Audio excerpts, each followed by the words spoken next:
Bob Mongo. I'm Emily. And we're back with part 2 of Inevitable. Kenny Omega versus Kazuchika Okada.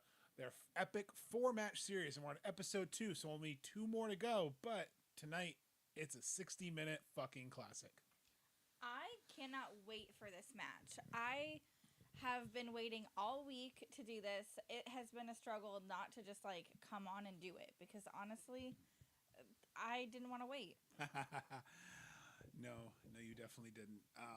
I don't blame you there. I've been looking forward to watching this all week as well, especially knowing exactly what we're getting into. So I'm going to cue it up here in a minute. Right now I see we have a few people in the lobby. So if you're ready to watch it either on New Japan or that Tokyo website some people know about, we're going to cue it up. There's a little bit of an intro here, so I'll try to give you some backstory while we cue it up. So without further ado, we're going to give it a cue. So here we go. So obviously, as we know last time, Kenny Omega and Okada fought to a 45-plus minute battle where Okada came out on top, and this has really been Omega's white whale, to use that cliche. This has been what he wants, and Okada recognizes that, and he's called out Omega because in New Japan, the champions typically call out the challengers. The challengers don't really call their shots. It's more of an honor thing where they will call out someone they feel is worthy to defend that belt against. So Okada really felt like he didn't have any challengers. He was kind of slipping into some arrogance here and called out Kenny Omega to face him at Dominion. And that's what sets us up now, Dominion 2017.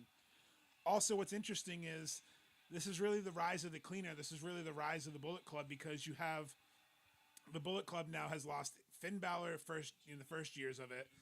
AJ Styles was just kicked out the year before. There's been some kind of dissension in it going on. You have the Elite that's formed.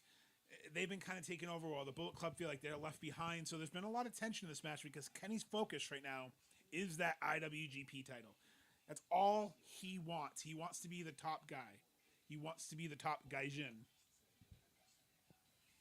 Our co-host. Absolutely. Hey, Smokey, how you doing? Both of them. Hello, Rachel. And I love these series just because of the story behind it. I mean, you have Kenny, who, when he first was in New Japan, he was this happy-go-lucky guy wearing tights, blonde hair. And then when he officially joined Bullet Club and kind of came in, he was brought in, silver hair, glasses, leather jacket, more of a prickish heel. He became the cleaner to clean up New Japan, to clean up the Super Juniors division. That wasn't until he won the G1 and he faced Okada at Wrestle Kingdom 11. And now he got a taste and he wants it. He knows he can beat Okada. And he told Okada, I'm not the same as I was back 6 months ago when we faced the first time. His hair is so long. Well, I guess some of it. His haircut's always been interesting. It's not a mullet. It's not a mullet. It's the cleaner. That's what we're going to call it. I also love because that championship is just so pretty. I want to know how heavy it is. Probably pretty heavy. It reminds me of the AAA ones that FTR had. No, not at all. Just because the weight looking. It looks heavy. Like the one Vikingo had. That one has a little more... yeah, that one. Vikingos was pretty heavy. So this is obviously Okada throwing out the challenge. And just the fact that it happened again at Dominion, you figure 5.5, 6 months later, we're getting this match. June 11th, 2017. The second time they're meeting, Kenny's trying to beat Okada. He's trying to get that title, and he's pretty much been sacrificing his leadership. And that's, Tonga Loa is getting mad. Everyone in the Bullet Club's been getting mad, and Kenny also just got some new members of the Bullet Club. Cody Rhodes decided to join the Bullet Club earlier in the year. So there's already kind of some power struggles going on. It leads up to that story. So when we get to part 3, we'll kind of talk more about the dissension, but stay tuned for tonight because a lot of seeds were planted for the 2018 Bullet Club Civil War, which pretty much tore the Elite apart and then kind of brought them together. I want to go back to the lineage of this after because that was something I didn't notice until right now. What's that? The lineage of this title. It's one of the most historic titles, so yeah, I can only imagine. You have Inoki, You have Tanahashi, you have Okada. You have all these legends. Liger. I mean, it's New Japan has obviously been around a very long time, and the lineage of that title has been a very, very long time. And unfortunately, when they merged the Intercontinental title with that title and then turned it into the Butterfly, but again, here or there. So obviously, he's flanked by the Bucks here because the Elite. That's been his focus, and that was kind of the first part of the downfall of the Bullet Club, the division. Is you have the Elite focusing on themselves, but Matt and Nick Jackson are tearing it up in the tag team division. They're winning trios or six-man titles together. Kenny wants the top prize. He wants to beat Okada. Okada and Tanahashi have had this epic rivalry in New Japan, and Okada's kind of proven himself as the next top dog, and Kenny says, well, I want to be the next top dog. So just the story going into this alone is phenomenal. And again, this is only the second time they face it. It's only going to increase from here. Obviously, it's not as much spectacle as Wrestle Kingdom with the gear and the entrance, but he still has that heel swagger. I enjoy the presentation of the area where they are. I'm not sure if it's a stadium arena Osaka what Hall. it is. It's Osaka Hall. Well, they have the screens above the ring that were showcasing different like metal mechanisms. It's basically cool his looking. look. It's his the cleaner and all the Bone Soldier, all the different Titantrons. That's one big thing. Kenny and the Bucks and Cody, they brought aesthetics to the Bullet Club. They changed that Bone Soldier logo. I really enjoyed how they tweaked it. You had the iconic Nightmare Factory one with the gold hair. You had the Bucks Super Kick Party.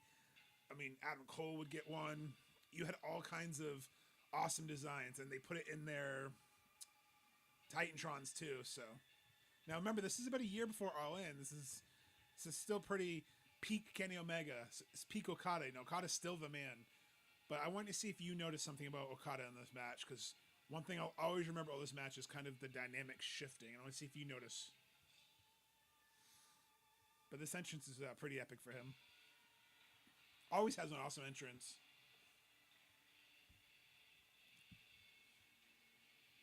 You see why AEW brought those lights in? Kind of an homage. So now we're finally getting to the match here. Okada's coming out. Beautiful robe. Too sweet.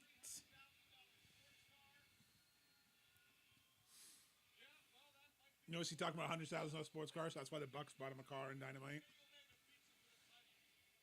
Bullet Club absolutely has some of the best shirts. I think I had a whole closet we talked about last episode. Emily always talks about. I think Emily had a whole wardrobe after she met me because she had all my Bullet Club shirts. Yeah, and then we'd go to Hot Topic and I'd find them on sale and I would just buy them for myself as well. Before I had my own, I was definitely stealing his, not even knowing what they were. Like 2017, 18, I was like taking all of those. My all-time favorite will always be you having Stephen Amell's Bullet Club shirt going, it kind of reminds me of Green Arrow. And I'm like, because it is Green Arrow. See, obviously, they talk about, because, Tanahashi and Okada had one of the most epic rivalries. Think of like a Randy Orton, John Cena kind of rivalry in New Japan. Constant back and forth. That's why I'm hoping with Tanahashi's retirement that maybe Okada has one more match with him, because I feel like it's got to be a thing.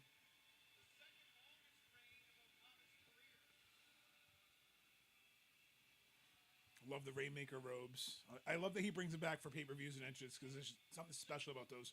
Him and Ospreay, just their gear is always on point. It really is, and it's the work that has to go into these is incredible.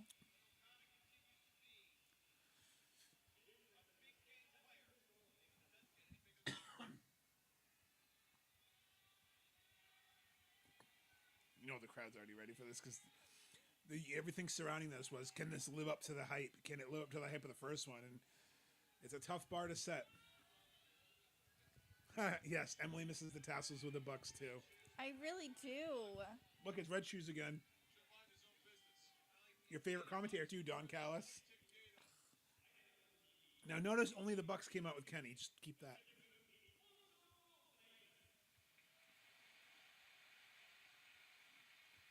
It's funny. I feel like we could do a whole episode just on Chaos and Bullet Club and Bullet Club dissension, just because there's so much story. And again, just his arrogance, like he's focusing. He wants to take that title and be the top guy. That beautiful belt. He wants his name added to that plate under Okada. Like you said, the lineage, the history behind that belt. Oof. That pose is so hard. Doesn't he, Jeff? Like those robes are always just so like, ah.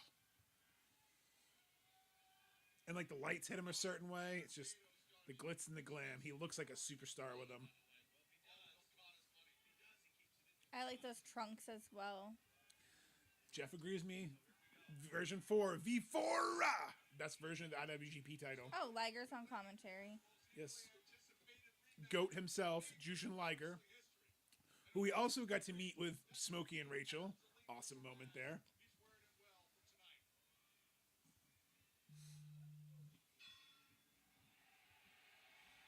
Oh, the bell rang.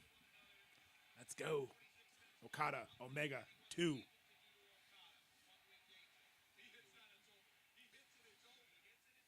Now, listen carefully what Don just said. He hits the one-winged angel. It's over. Listen to how protected. Listen how protected the one-winged angel is, even back in 2017.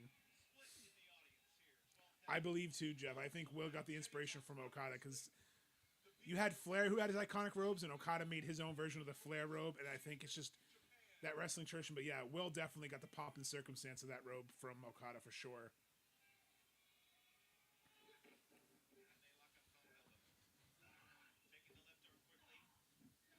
Again, I love the continuous shots that they have on the camera, keeping it on the ring.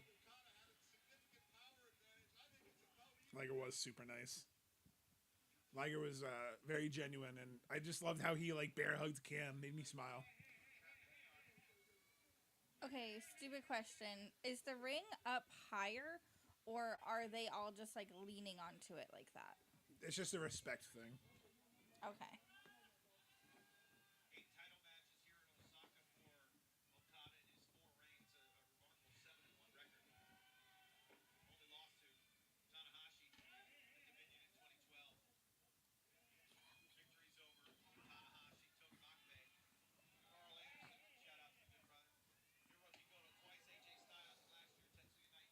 So one of the first things you notice about Kenny, kind of going for the legs, kind of working that knee of Okada. Okada, one of the best things he has is that drop kick. So he's going to work those legs. He wants to keep him grounded. His Rainmaker is going to come from the power in his legs. His drop kick, most of his offense is going to come from his legs and his base. So that's what Kenny's kind of trying to do right now is work that base, work those legs.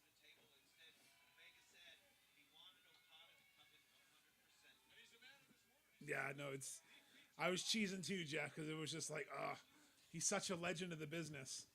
So I noticed the last time that the ring barricades, so it's like the ring, a barricade, space for other people, and then another barricade for the fans. I kind of like it. I know it's not like the close up that everybody loves, but I think that it's really beneficial. I don't know. I don't notice that stuff. I do, but I don't focus on the ring. But I don't like how close the barricade is because I like think of as Eddie Kingston getting hurt, people hitting that barricade. But it goes by where they're set up. Dominion's usually in a smaller venue. Obviously, it's not Tokyo Dome, so it depends where they go. They go to California, and they have close or far, but it's different aesthetics. I don't think we're ever going to see a similar set. Even some of their smaller shows and New Japan Power will run the barricade, but I think they have production crew between the fans and the barricade because there's a lot of camera people with numbers on their back. Well, technical wrestling for people who supposedly can't technically wrestle.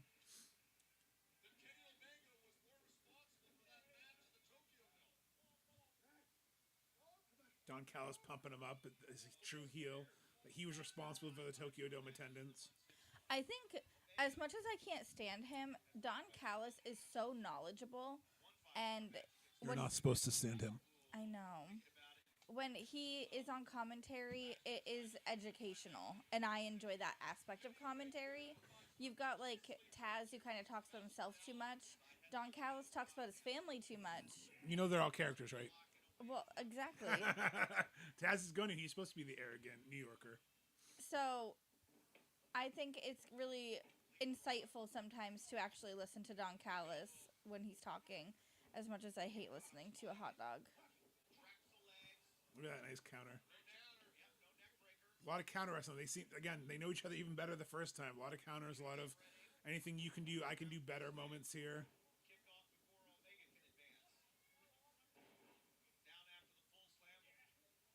Okada going up over. See, counter. See, that's the beautiful storytelling's how they move around in the ring. Already going for the one-wing angel. Okada countering that.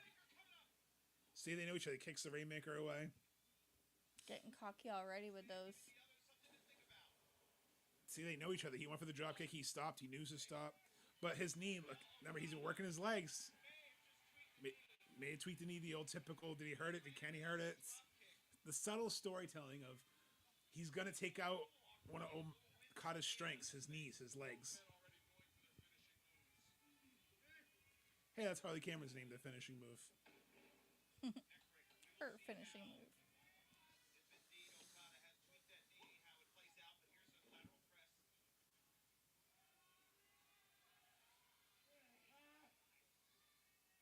You know, it's funny because the big criticisms Kenny and Okada always got was they're too flashy in the ring. They don't let things kind of marinate.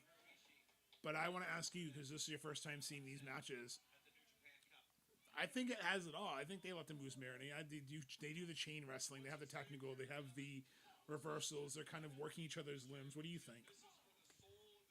So, looking at it from the perspective of these are two of the best at what they do, they're not going to have to sell something forever because it shouldn't be as impactful if it was someone else. I'm not even talking about selling. I just meant like the working the ring, working the psychology that people say they don't have. No, 100%. If they were to work someone else, it would be different. But working someone else at the top of their game, yeah. I think it makes a difference on who your opponent is. And they're obviously going to go full force, full throttle the entire time they're together. Here he goes. Terminator dive. Here we come. Okada knew it coming. Boot to the face. A powder. I always love that expression. Okada's going to go over the top. Senton. Love it. Grabbing at his knee again. Remember, Kenny's been working that. He's been twisting it around. He's been leg bars. He's been doing submissions on it. And we're like, what, 5 minutes in? I don't know. I don't have the timer up on it. Because I feel like I just wanted to ingratiate the moment.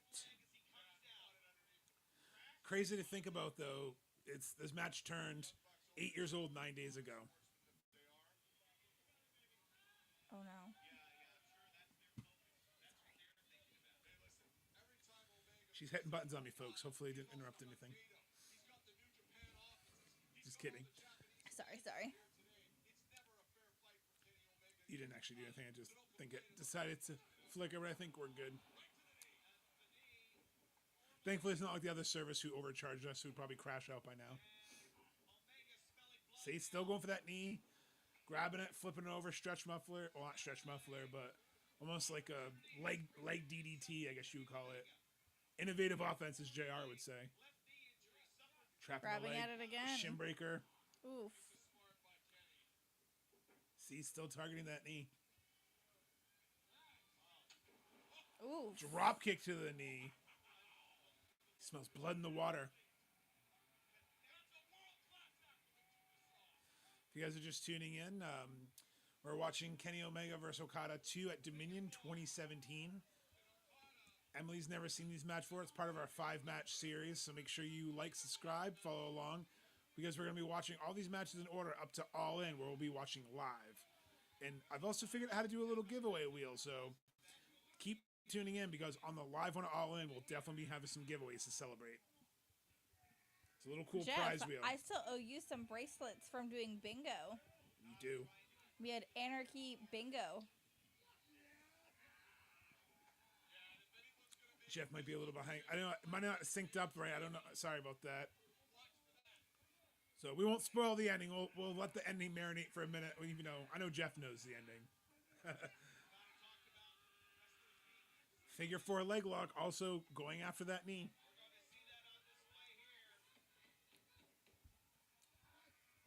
Oh, he's going to reverse the pressure.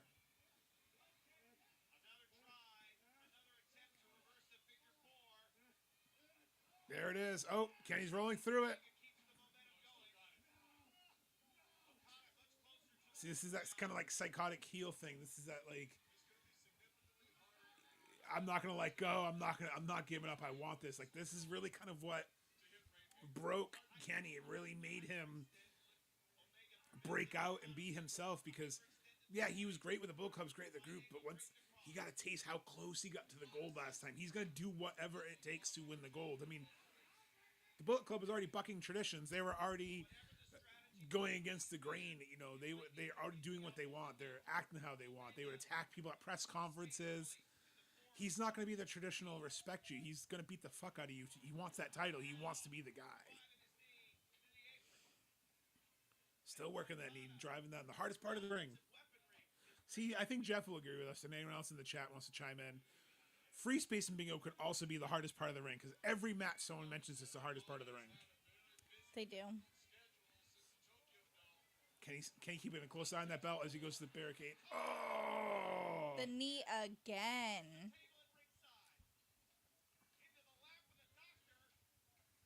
Well, at least if you're going to fall, somewhere falling in the lap of a doctor is the best possible place. Very true. Like, here, I think you needed this. Here, this guy needs you. Look at his knee.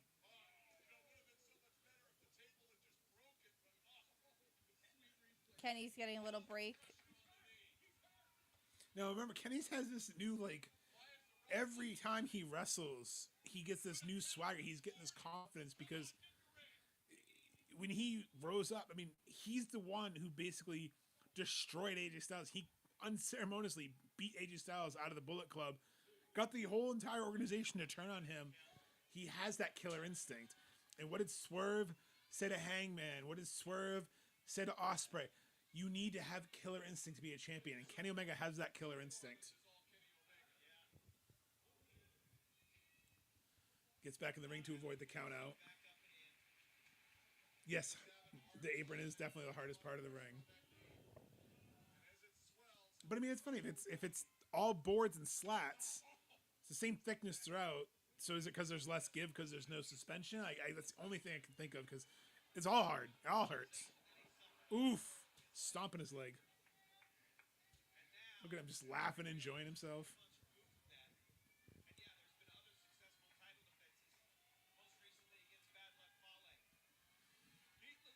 What are your thoughts? There's so much going on. I'm so sorry for, like, not talking. I'm just taking everything in.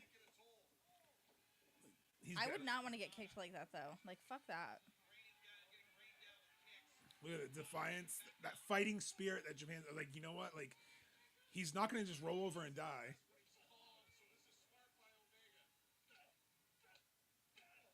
They're just, again, strong style. Stiff shots every time. Hey, there you go, your favorite. Oh, no, Okada. Oof, right to the face.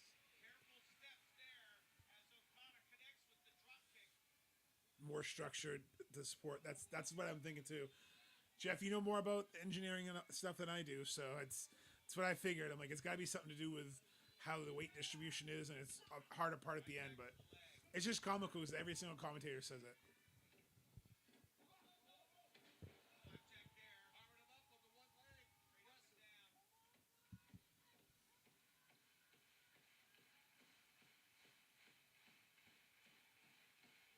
Both men are already kind of getting tired, but they're not going to give up easy. I'm going to run and grab a drink really quick. Really quick. Right. You don't have to pause anything. I'll be I quick. can't pause anything. We're live. I will be quick.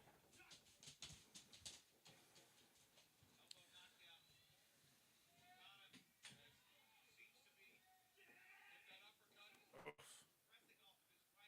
Throwing him into the corner.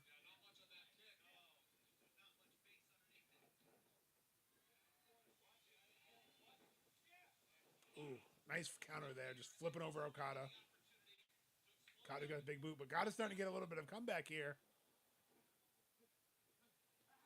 Starting to work the legs. Another STF combination there. Crazy right here. Just The flexibility of Omega, the flexibility of Okada. Get that STF combination going.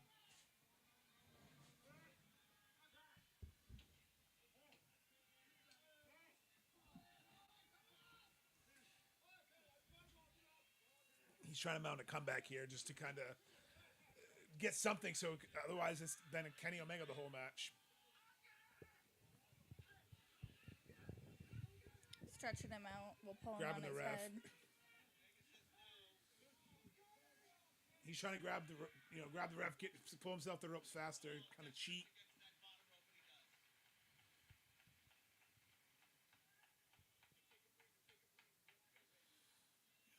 Buck's trying to give him encouragement and like take a breather. You know, you got this, you got this. But again, this is still Omega hasn't beaten Okada. It's that again white whale. Not to keep using that expression, but that's what it is for him. Kenny hasn't really been on a losing streak. He's not used to losing. He needs to get this chip off his shoulder, and he knows Okada took him to the limits last time, and he's already taken him to the limits again. And everything he's throwing at Okada's still fighting. Oh, tried to jump off the barricade and got shoved into it. A little payback for last time. Also, it's weird seeing Bad Luck Fale because obviously he's an OG member of the Bullet Club. He officially turned on the Bullet Club recently, so there's no more original members left in the Bullet Club, which, I mean, 12, 13 years later, it's a pretty impressive run. But yeah, Bad Luck Fale, who was originally like the bouncer of the Bullet Club, is no longer in the Bullet Club. Just broke that barricade. It's like PVC, you see it? I was thinking the same thing. It definitely looks like PVC piping. He like full on sprinted and just cross-bodied right into that PVC barricade.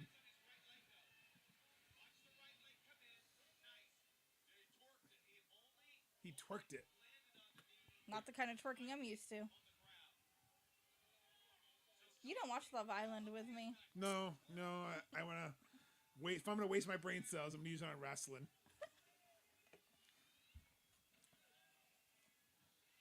So again, going into the crowd just like that first match, you know, they're just throwing each other all the way. They're putting their bodies on the line. They're throwing each other into the crowd. Barricades. Earlier with that shin breaker on the table. But now Okada's he's got his second wind. And Kenny Omega's kind of got his back against the wall now. And really, Okada can take control here. And I think that's what Omega has to realize is that you don't want Okada to get in a rhythm. Once he gets in a rhythm, you're done. He's going to go for his dropkick. He's going to go for his tombstone. He's going to go for that Rainmaker to put you away. Speaking of tombstone. Oh. Counter to another tombstone. Kenny's got it now. Counter to another tombstone. Okada's got it. Kenny kicks out. Rolled up. They again know each other so well. Going for an Alabama slam. Oh, turned into a neck breaker. That was creative. As Callis said, nailed that. Oof. You think he wouldn't want to be saying that about his client getting hurt, or this time his friend. Look at that, just driving him right on his knee. I guess you call it your quad. Still, he's got big quads. Okada's a big man, got big legs. Missed with his elbow drop.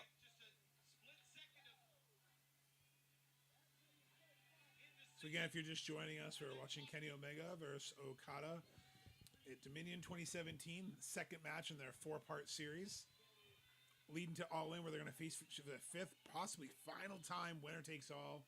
Emily's never seen these 4 matches, so what better way to understand the history going towards All In than rewatch these classic matches? Because I think she's going to appreciate this match at All In a lot more. Yes, definitely. I Not that actually you wouldn't. appreciate Okada a lot more after seeing more of his New Japan style.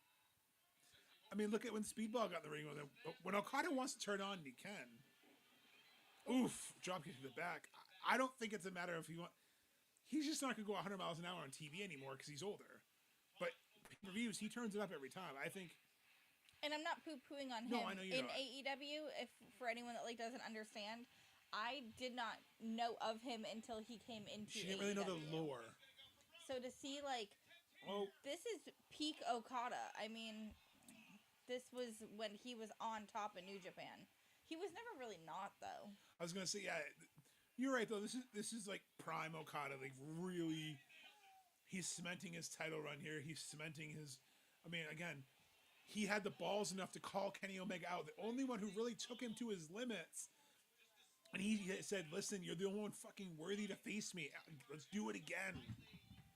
Okada has this je ne sais quoi about him. He has this aura about him that he'll say, "Listen, I'm a defending champion. Let's go. I choose you, Omega." And he did. And it's just, it paid off in dividends. And I like the back and forth, how Omega kind of gets his stuff in and Okada gets his comeback. They know each other so well, but they're trading off the momentum bursts and good shifts. I enjoy that it's like the pendulum's kind of swinging both ways. Oof, they're stiff shots too. That drop kick to the back is just wild. So he's worked his legs, he's worked his back. Back when Kevin Kelly was, again, a good commentator, like one of the best for New Japan, his energy, him and Callis are really selling the importance of what they're doing in the match. They're really selling the craziness of Kenny and the power he has.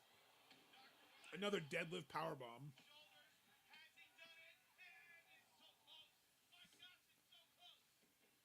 Getting a little frustrated. He doesn't know what he has to do to put him away. So that face, like, what the fuck do I got to do? He looks fed up. I mean, at this point, you've wrestled him in 45 plus minutes, and now this is probably 25, 30-ish minutes into this match. What do you have to do? You've wrestled him over an hour now. Like, what's it going to take? Like, another Snapdragon here? Like, what's it going to take to put him away? Oof. Got the one-wing angel going. Counter. Oof. And I agree with Jeff. The aggressive attacks. You can't escape. The reversals, yeah, it's just everything. Jeff's talking about how the reversals and the aggressiveness, it works so well. The chemistry between these two, they know each other so well, but wrestling is like, you need a good dance partner, as they say. And I'm not trying to like diminish it, but you need someone who can flow with you in the ring. You need someone who can jive with what you're doing, and they're so natural together. They say that the best of friends make the best partners in the ring. Oh yeah, I can see Omega and Okada having, I mean, they're going to war with each other. They're legitimately taking each other to the limits. Physical exhaustion is a thing. They're not laying in little light shots. There's some potatoes here. There's some stiff strikes. There's exhaustion. There's real feelings. And you don't have to necessarily be best friends, but that chemistry comes from history. It doesn't matter, as long as you have that chemistry, it's going to work. Yeah, that's the thing. You need that understanding, and it's like any type of sports or athletic contest. When you watch a division game in football, it's always usually it's a close knit game. Usually it's a one score affair because these teams know each other. If you have the Rams and the Seahawks going at each other, it might be 50-50 split because they're in the same division. They're going to go after each other. If you have the Dolphins and the Bills going after, it's the same thing. You know, it's essentially they're division rivals at this point. They're seeing each other. They're counter punching each other. You throw a punch, I'm going to throw a punch. You throw a kick, I'm going to throw a kick. They're exhausting each other, hurting each other. Okada's, his chest is hurting, his back. Omega's literally working every part to take him down, chopping him down like a tree. And the chops take away your breath, right? Yes. So that's the cardio aspect. Trying to slow him down. You got Omega going up to the top, just, again, the disrespect. Grabbed him by the hair, gonna bounce his face off. Like, not Got him wrestling. right in the junk. Oh, look at this. Got a fireman's carry, pick up on the top rope. He's saying, no. Work on that back again. But again, take that base of Okada away and take his power away. Mega's going to reverse. Okada stops it. He's trying to go for a power bomb, and Okada's kind of got him on his back. again, neither one want to take this move. Neither one want to hit that. So Omega's trying to do a powerbomb, but he's in a precarious position right now. He countered into a sunset flip. Didn't quite get the powerbomb, but he's able to survive and not get taken out. Again, just the ring awareness, the knowledge, getting him in the trio woe, getting him set to do what he wants. Oh, he didn't fully put him up, but he's getting him set. He's going to do a Snapdragon again. I swear I didn't watch this ahead of time. He says it right after his... Last time I saw this was like 4 years ago, probably 5 years ago. It's about my third time watching this one. But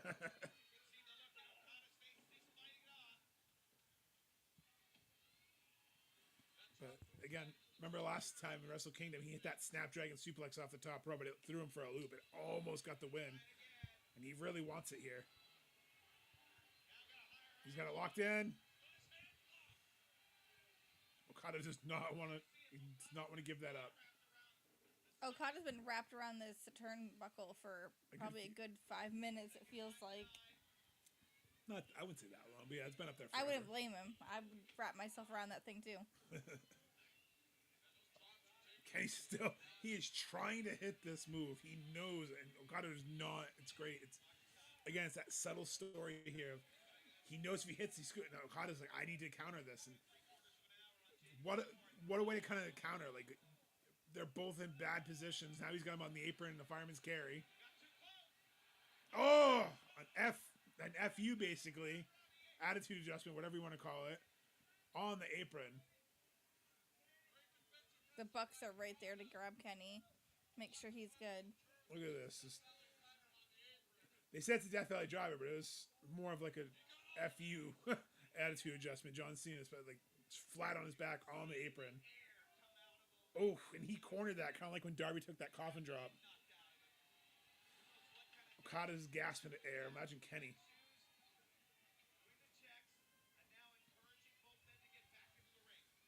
Kenny's literally crawling around outside the ring. He's just exhausted.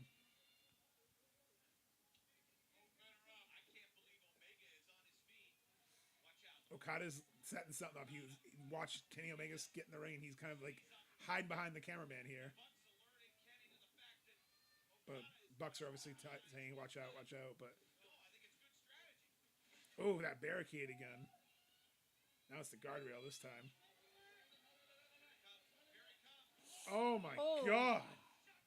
Shotgun dropkick. Broke through the barricade. And this one wasn't PVC. This was the metal one. See, now, notice Okada's starting to kind of... He's starting, I don't want to say play dirty, because it's not dirty, but he's starting to realize he's got to be more of a dick. He's got to wrestle more of like aggressive, fuck you style, yeah. I mean, even his mannerisms, like, what the fuck? Like, he's starting to kind of get... This match really... Like I said, when I was saying earlier, the dynamic shift, this is what I meant. Like, he's starting to kind of realize, like, he was already getting arrogant when he called out Kenny.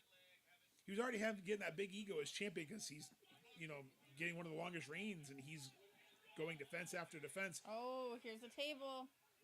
His mannerisms here, his facial, he definitely is leaning into the grimy heel, and I like it.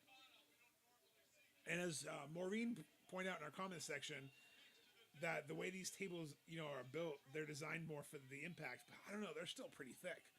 They're your thick. They're your favorite tables. And it's like a door you said last time. Yeah, they are. They have a honeycomb insulation inside of it. I really looked into these. Like, ouch. Okay? Ouch. And last time Kenny basically went through it and like ass and legs through it. So who's going to go through this table? Like, what's going to happen here? Because someone's going through it. The commonality is whoever sets up the table typically takes the table. That was not the case the last time around. Now, it's funny you say that comment.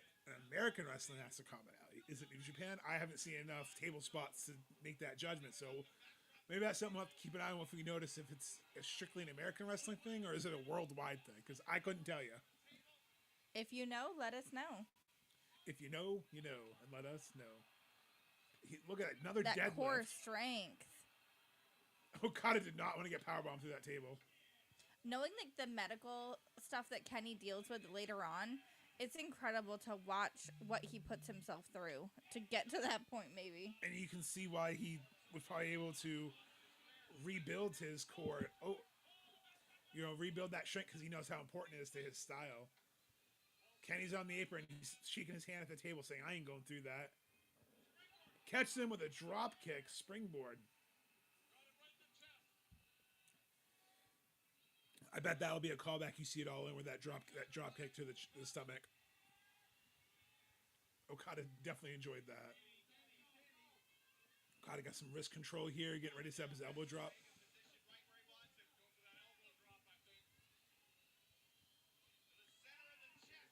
Ooh. I'm surprised Okada, now he does the elbow drop, doesn't do like a middle finger when he does it. Not yet. We need to see that, like him just flipping it off when he does it. He does it for the Rainmaker pose. Now he hasn't really hit one. He tried earlier, but Kenny kicked it. So is he going to hit one now? And he didn't taunt it as much as he normally would to try and probably get the upper hand. He was trying to do it quick, yeah.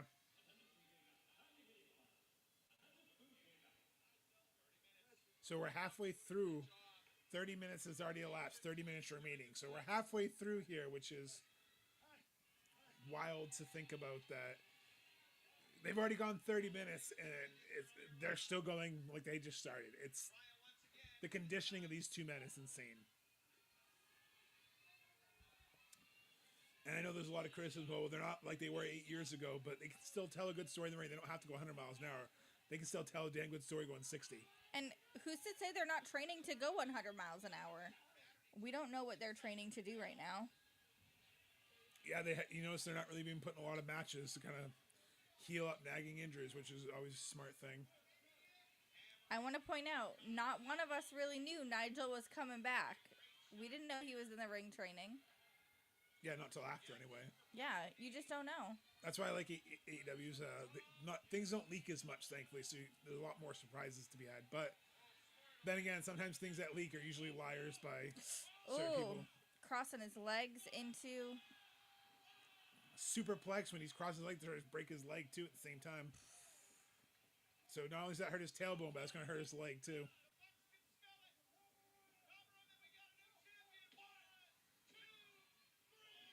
Okada just gets the shoulder up. Like 2.5. Or as Kane would say, 2.9999. Look at that superplex. Just beautiful. Matt Jackson jumping up and down for joy out front. Out ringside, I should say, not out front.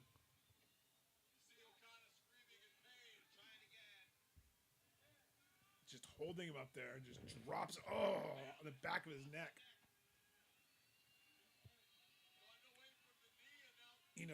Okada's definitely in danger here at this point. Again, the momentum, that pendulum swifted back to Omega. He smells that blood again. He's worked on his core. He's worked on his back. He's worked on his legs. He knows he's just got to hit that one wing angel, and it's over. Oh, he's going to set for his V-trigger first, though.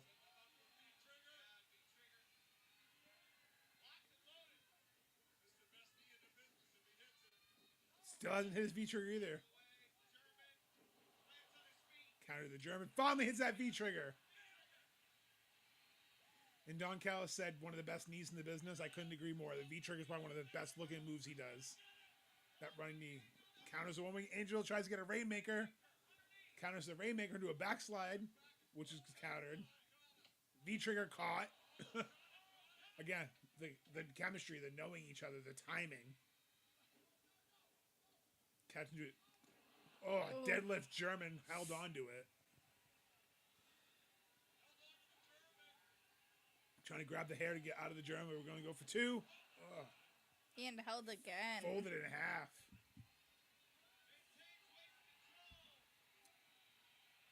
Okada's getting tired. Kenny's just done. Rainmaker! It's over. Rainmaker.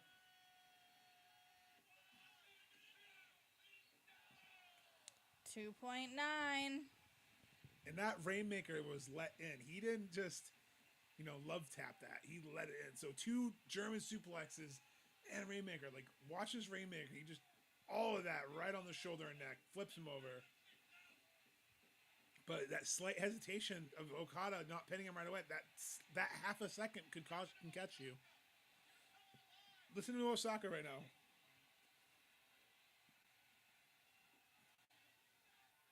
And again, when you hear, oh, how can this match live up to the first one? I present you Exhibit A. It does. That belt's so beautiful.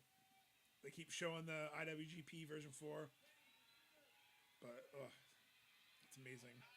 Speaking of amazing, if you guys like and subscribe, that you get more of this amazing content. As we next week we'll go into match 3, which will be some high stakes on that one as well too.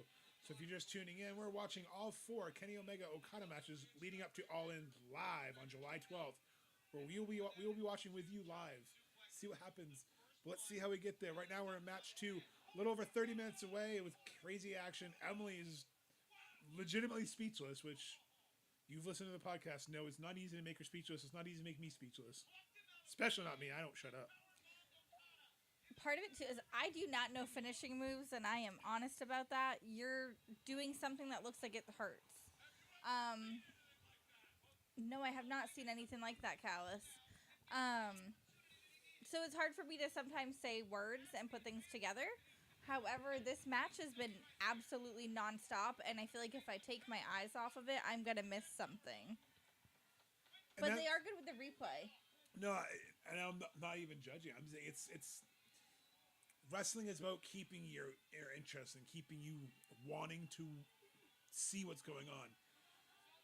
New Japan, short of having a distribution that was only on the New Japan World, it's good to see fans find this, and I'm glad that you have like the Dante Toros out there who are rewatching New Japan. We're trying to watch go out, subscribe to New Japan World, check it out, because there's so much great history on there, and we're not done our New Japan journey after this series, because to appreciate what we currently have, we have to appreciate the past. And something to think about with watching, the other shows as like Rev Pro, New Japan, the ones that have recently lost very big names. It's important to still watch the next ones. Who's next? You have to remember when one Don't comes say who's out. next. That gives me agita. Like when one of them comes out of the promotion, at least 3 more stepping up to the plate. Always, and that's what's great about like with the New Japan system. Like dropkick out of the ring. All these guys, you had a Finn Balor, you had a Kenny Omega, Will Ospreay come through the Super Juniors. From their light heavyweight division. Decide, fuck that, let's add some muscle and go to the heavyweight division. You had Finn Balor who's like, I can't bulk up, but I can kick your ass and use more of a stiff style. Japan taught him that size doesn't always matter. Your heart and your way you work does. And that's another kind of really broke barriers. And these matches between Kenny Omega really broke barriers and showed fans what New Japan could be. It wasn't just one style. Strong style was evolving. That's cliche to say, but it's really what it showed. I want to point out all the cameramen behind this table right now. There's like easily 6 or 7. Paparazzi. And then you have Matt Jackson. I'm your biggest fan. Kenny's grabbing at straws, trying to find a way off this table. I guess grabbing Okada's at taking air. too long, though. He's gonna go for an elbow drop through the table. He's taking off the little covering so we can get footing on the actual turnbuckle hook. Oof. Into the table, and it just tips over. It broke, but then tipped over. It just didn't go through like they thought they would. Ouch. That's worse. Not going through the table because hurts more than just like... Your momentum stalls out for sure. Oof.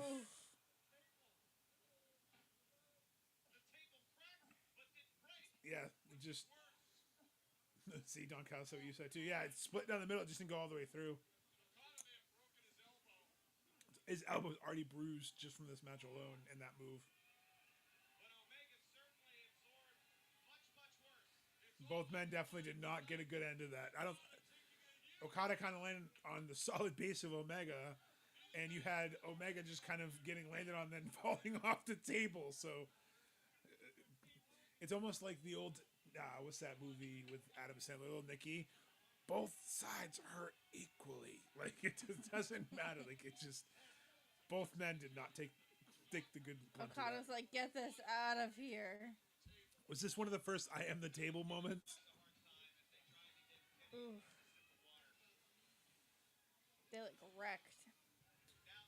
I mean, you're at nearing close to 40-ish minutes, if not more. Both men have like hit everything but their finish. I mean, Okada's the only one who's hit a finish so far. They've both been thrown to barricades. That table destroyed them. Apron bumps, superplexes. The Bucks just tapped on the table, making sure everything was good. Yeah, don't worry, Bucks. The table's fine. Your compadre, not so much, but the table's fine. I don't think Gato was ever happy, Callis.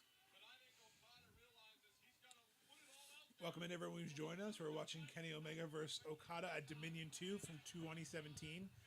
Part of the 4-match series between Kenny Omega and Kazuchika Okada, leading into All In. Can't wait to see the 5th match, but right now, loving rewatching these.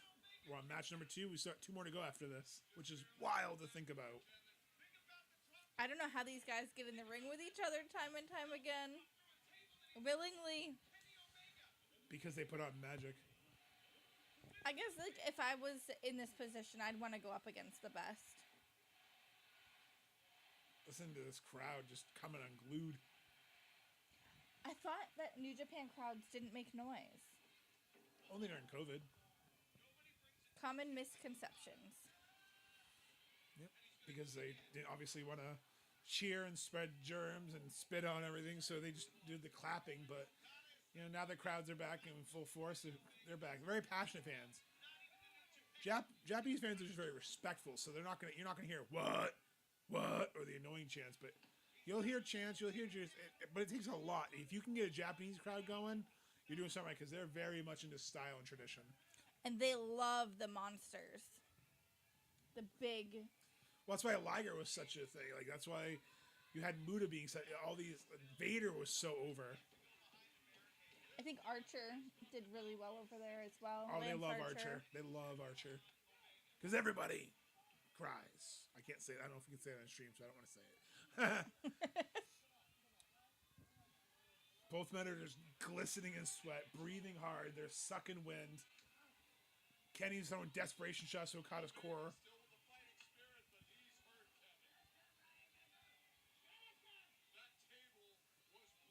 Okada's just basically they hit a Rainmaker and it's over. He's just kind of toying with Omega.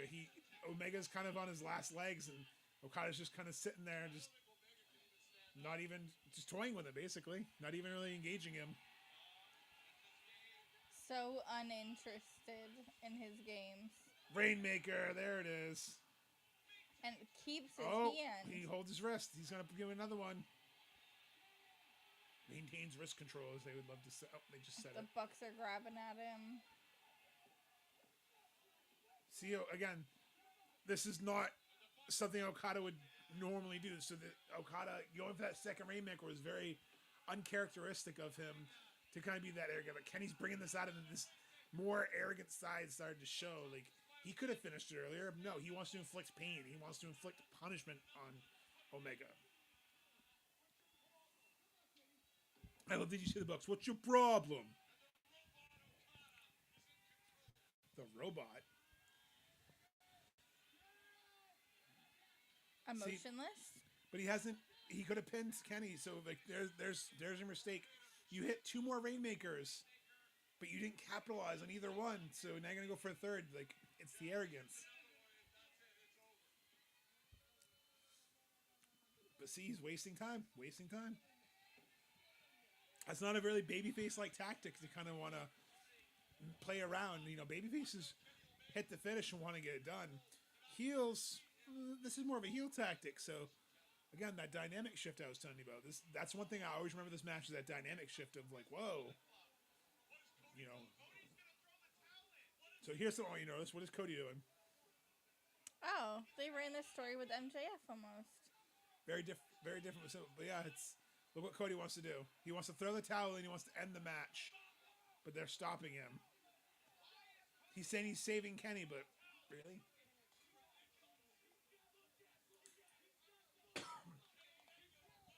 He wants to throw a towel and he's like, come on, I need to throw it in.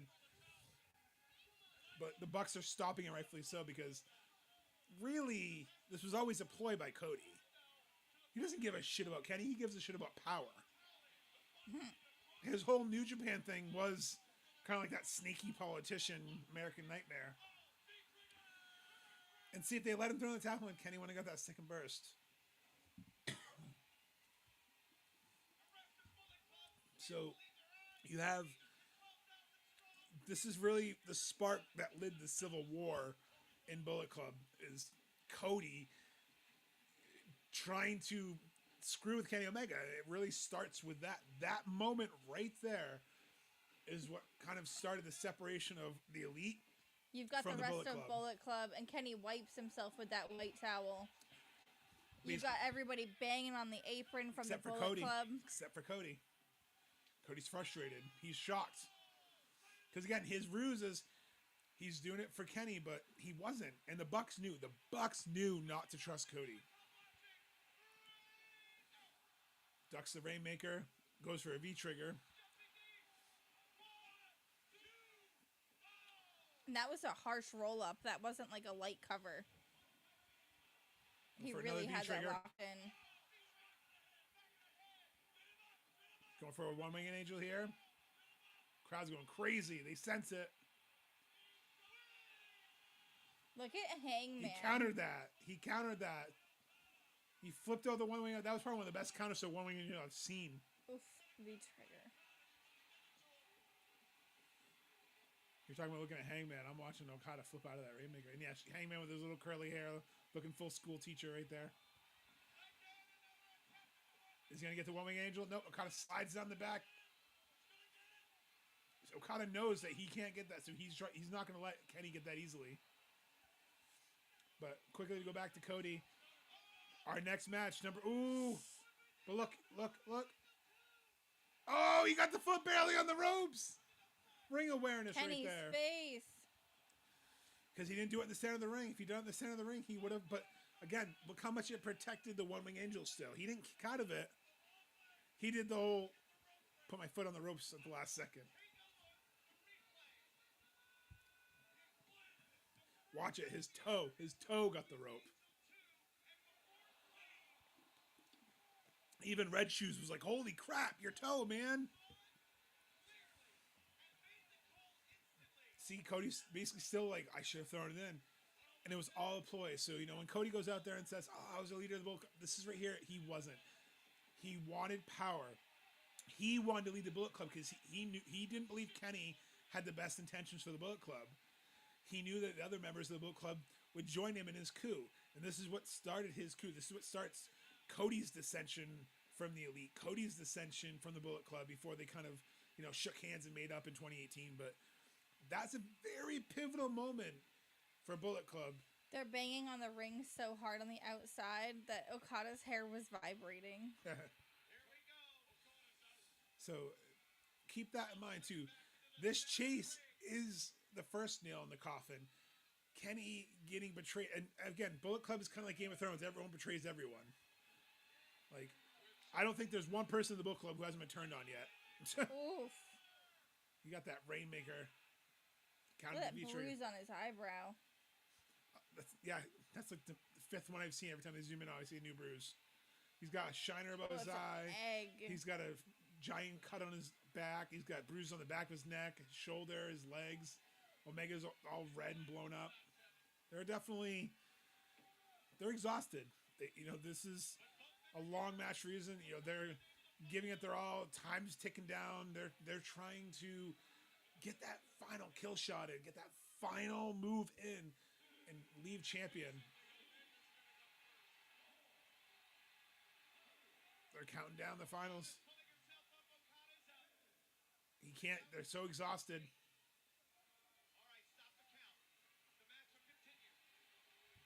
They almost got a double count out there. Both men were down. That's how exhausted both men are. They've gone to their limits. They've hit their best shots. Rainmaker's been hit. One Wing Angel's been hit. They're slugging it out. They've topped their endurance in the ring. They've already gone longer than the last match. Okada's still like, what is it going to take? Kenny Omega's like, what's it going to take? the subtle story here. Just neither men will give up. Neither man wants to give up. They don't want to lay down for 3. They want to walk out with that gold.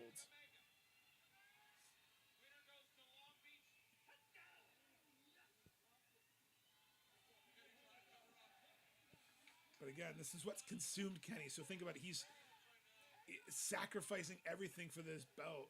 Look who's supporting them, though. The Bucks know what this means to him, what it means for the Bullet Club. Okada's down, and Kenny knows he sees it. He sees his path to gold. He sees his victory in sight. She's just got to hit that one-wing angel. Snapdragon. He's getting set up for it.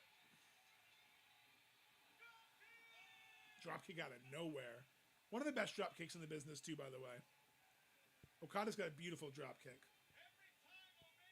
Like, people always talk about Okada and they talk about the Rainmaker. I always think of that drop kick and that elbow drop on top of the Rainmaker, because those are probably 3 of my favorite moves he does. Is that... Thank you, Kevin Kelly. Just validating what I said. And the way they had the camera cut, you didn't see him set up for it, so it just came out of nowhere. So that replay kind of ruins that magic, but it just came out of nowhere with that other angle.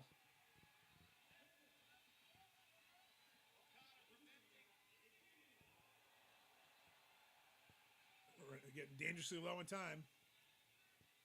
But Okada's still taking his sweet time. Just kind of toying with him here. His drop kicks are hard. I agree, they've Jeff. officially gone longer than they did at Wrestle Kingdom. Yep. So they're, again, setting records for how long they go. Oof. The look on his face from the guy from Chaos. I can't see his face to his name. His mouth agape. He hit that knee and he totally just did the Home Alone. Full mouth agape. That crack was so loud.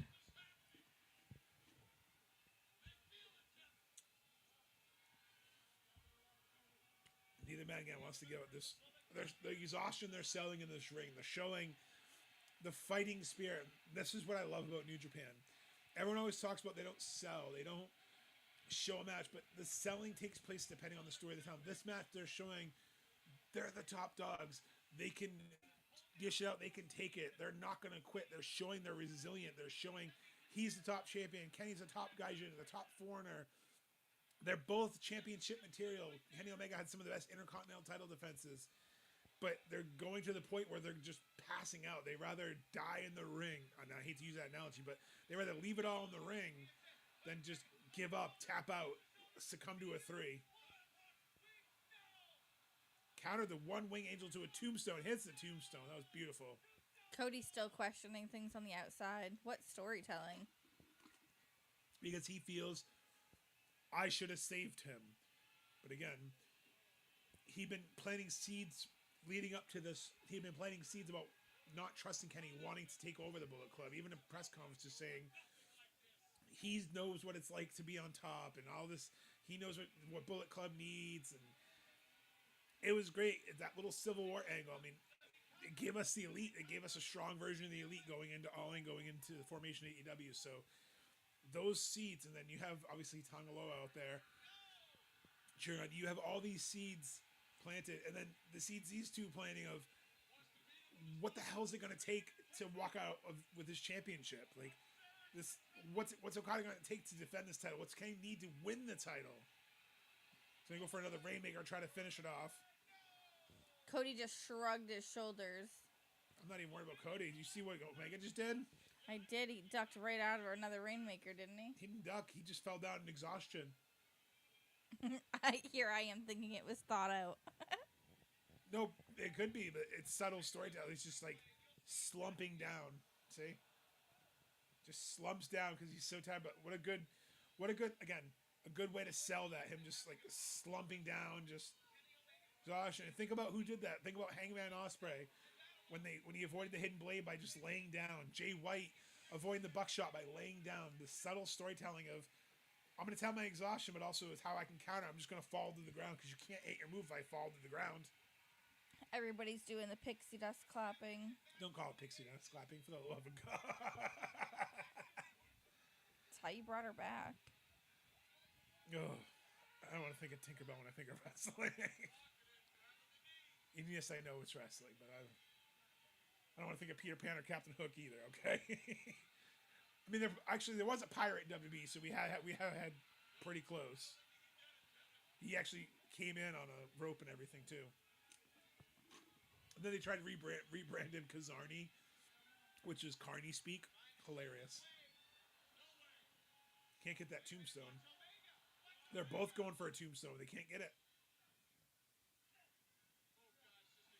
You got bad luck. You got pretty much the entire Bullet Club. You got bad luck fail. The Bucks. You got Hangman. Everyone there. You got Cody. Still got the towel in his hand. He still has that towel. Why would you let him take that towel back? He looks very puzzled and questioning. Because he wants to throw it in.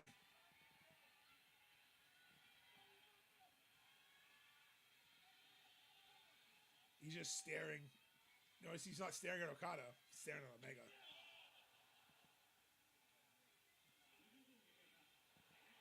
Okada was just either like delirious, angry, or both. Took that V trigger and his eyes were just like glazed. So 5 minutes remain in this match. They've gone over 55 minutes. They have 5 minutes left in this match. Neither one has had anything close besides maybe a few minutes ago where Okada got 2.99, but they're taking their sweet time. No one's capitalizing. Nope.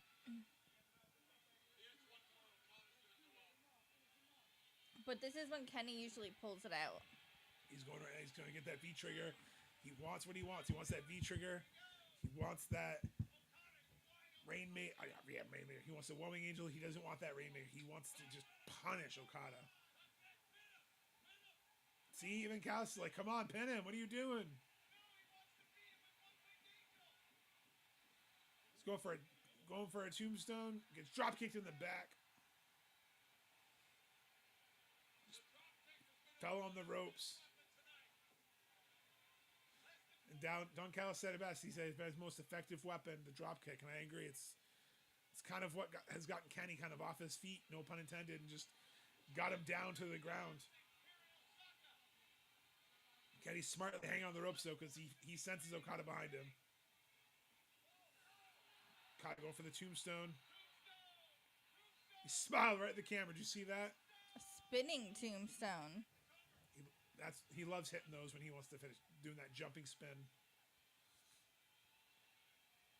It kind of takes away your ring awareness as well. Smart. Get you kind of disoriented, yeah? Yeah. But again, he's not capitalizing. Clock's ticking down. There, a few minutes left. You got to capitalize. Champion advantage for sure, but you got to capitalize. You got to pin.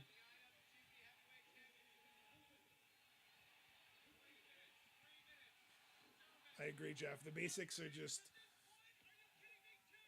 they add more to the story, like simple little things, such as the exhaustion, such as the tiredness, such as not capitalizing on a move. It sucks you in. I mean, I know the result of this match. I'm like, capitalize, take the fucking pin. Like, I can't rewrite history, but I'm trying. Like, come on, Omega, you gotta fucking pin him. It's like the movie you were watching the other day, Billy Madison. You get off your ass, you find that fucking dog. You get off your ass, you fucking pin Okada. Small package. Didn't work.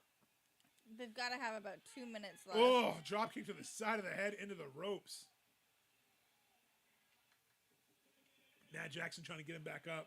1 minute remaining. 59 seconds for someone to hit their finish, for someone to get a submission, for someone to get this match. It's just... They can't even get to their feet. They're just 59 minutes in this ring trying to best each other, both going 100 miles an hour, throwing their best shots. Okada's literally crawling to Omega. Omega's holding onto the ropes. They're across the ring from each other, like everything just to He just wants to hit that Rainmaker. He just wants to finish us. He just wants that title, but Omega is not giving up easily. He's stalling. He's laying down. He's being dead weight. He's not going to let him just pick him up and end it easily. He got him, though. He's got him. He's got him by the waistband. He's got him. Oh, he holds on to the ropes, though. Smart. 30 seconds remaining. 1 minute, excuse me. Oh, I thought we were already at the minute. Sorry, guys. They pretty much, I think they said over a minute, but I think I heard a minute too. So, Snapdragon. Either way, still 60 seconds left. Sky high dropkick. He's got the Rainmaker. He got the Rainmaker. Inside out. But can he get up to capitalize this? He can't move. He's just laying there. He's so tired. You gotta get up and pin him. He's got 30 seconds left. He hasn't moved. Neither men have moved. He's got 20 seconds left and he hasn't moved. He's crawling. He's just reaching out. He's just trying to get a fingertip on him. 9, 8, 7, 6, 5, 4, 3, 2, 1. My timing is not very good. And it's over. Time limit draw. Time limit 60 minutes has been reached. So the second match in the Okada series is a draw. So now it is 101. Okada is up. He has one win in the series, and both men have a draw. It literally spells LOL. It sucks. It's a draw. 101. But just what an absolutely insane match. What an absolutely perfect match to kind of set up this rivalry further. You have Wrestle Kingdom 11. Both men went to the limit. Kenny Omega was so close, but Okada got that Rainmaker. He got that victory. You have this match where Kenny Omega didn't go down as easy. Both men fought to the point of literally passing out in the ring, and time limit elapsed. So now, what do? You're Kenny Omega now. You're going to be more obsessed. He's going to fall more into madness. He's chasing this title that he didn't win. So now to ask you, Emily, your thoughts on Kenny Omega versus Okada Part 2. So I think that Part 2 is... Do you remember last week we talked about how they were showing so many different versatile styles? It was a complete buffet. Yes. I am not complaining. This was not as much of the buffet as the first match was. This match was more hard-hitting, more seeing who can get the finishing move, who can get the upper hand. Whereas I feel the last match, again, was like a mixture of different styles. So this was definitely more hard-hitting. So did you like this match better, more, same? I don't have like a comparison on it because like again they put everything into it. So like it was a fantastic, yes. It was again just like Golden Corral. So like last week you had Italian, this week you had French. Yes. All right, I like that. No, give me the baguettes. Never have a croissant in France apparently. But I absolutely adored this match. I remember the first time I watched it, it was a few months before we even got together. And I remember watching it, and I think I woke my poor brother up who had to work in the morning because I was watching this late at night, early in the morning. And I just remember jumping, are you fucking kidding me, when the bell rang? Because I just wanted Omega to get that belt. Because he was so close at Wrestle Kingdom. And I was so invested. That's what I mean when I tell you about that exhaustion and everything. I was so invested. I was like, you're a fucking fingertip away. Come on. Stop. Like, just when it can hook you in and you start arguing with your fucking TV, you know it's good storytelling. And I think both matches stand out to me differently because of different ways. The first one was just such a pageantry of wrestling. It's so beautiful. Like you said, all the styles. This one is, they're going to war. They're fighting literal exhaustion. They can't stand up. They can't finish because they give everything. So it's just, they're telling a different story. They told it in a way. How do you top the first match? You don't. So you tell a story another way. I think it's a perfect way. I don't think you can really rank them. I mean, I still would hold that first one a little bit higher just because of how it had to finish. I'm not really a big fan of the draws, but I understand why and what it leads into for one of the matches, which I will spoil. It leads into another story. It leads into another setup.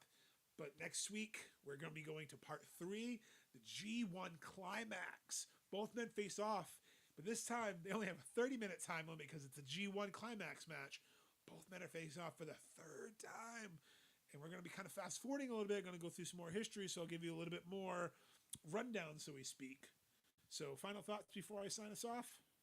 So is it for a title next week? I'm not telling you. You'll have to wait and find out. Okay, guys. Find out with me. Come join us. So make sure you tune us into this next time. And we'll be probably doing it Friday night at 8 o'clock. So look forward to it on June 27th at 8 p.m. Eastern Time on all of our socials, YouTube, The Book of Faces. We're going to be watching Kenny Omega versus Okada Part 3 again as we journey to All In. So we must bid you adieu. Have a great night, everyone. And always keep the kayfabe bang.